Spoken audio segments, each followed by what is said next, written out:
कृष्ण पक्ष और शुक्ल पक्ष यानी एक माह में 2 एकादशी होती है।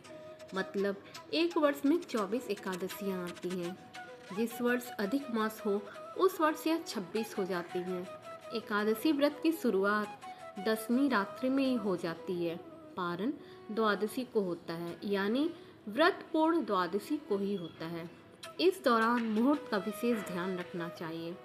आइए जानते हैं पारण के नियम क्या है। यह व्रत करने के लिए 10वीं को रात को भोजन त्यागना होता है। एकादशी को पूरे दिन रात निराहार रहकर व्रत रखा जाता है। द्वादशी पर सुबह व्रत खोला जाता है। पारण सूर्योदय के बाद ही होता है।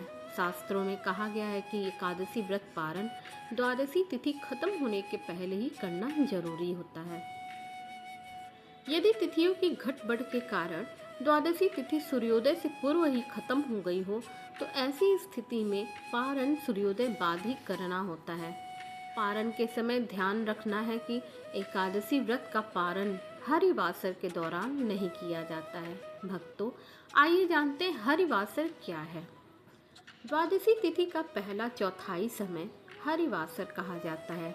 चूंकि व्रत का पारण हरिवासर में नहीं होता, इसलिए व्रती को पारण के लिए इसके खत्म होने का इंतजार करना होता है। यानी द्वादशी तिथि का प्रथम चौथाई समय बीतने के बाद पारण हो सकता है। पंचांग में हर तिथि की पूर्ण अवधि है। उसके 4 भाग कर प्रथम भाग का समय बिताने के बाद ही पारण करना चाहिए। बेहतर होगा कि इसे पंचांग में देखकर ही पारण का समय तय करें। एकादशी व्रत पारण के लिए सबसे अच्छा समय प्रातः काल होता है।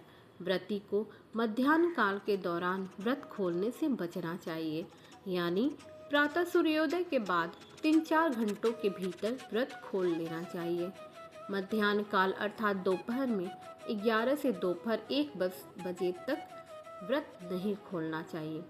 किसी कारण आप प्रातः काल व्रत नहीं खोल पाए हैं तो मध्याह्न काल बीतने पर ही व्रत खोलिए। कई बार ऐसी स्थिति आती है कि एकादशी 2 तारीखों में पड़ती है, मतलब एकादशी का व्रत लगातार 2 दिन रहता है। ऐसे में गृहस्थ मत को मानने वालों को पहले दिन वाली एकादशी और वैष्णव मत मान वालों दूसरे दिन वाली एकादशी व्रत करना चाहिए। सन्यासियों, विधवाओं और मोक्ष के इच्छुक लोगों को दूसरे दिन की एकादशी करनी चाहिए।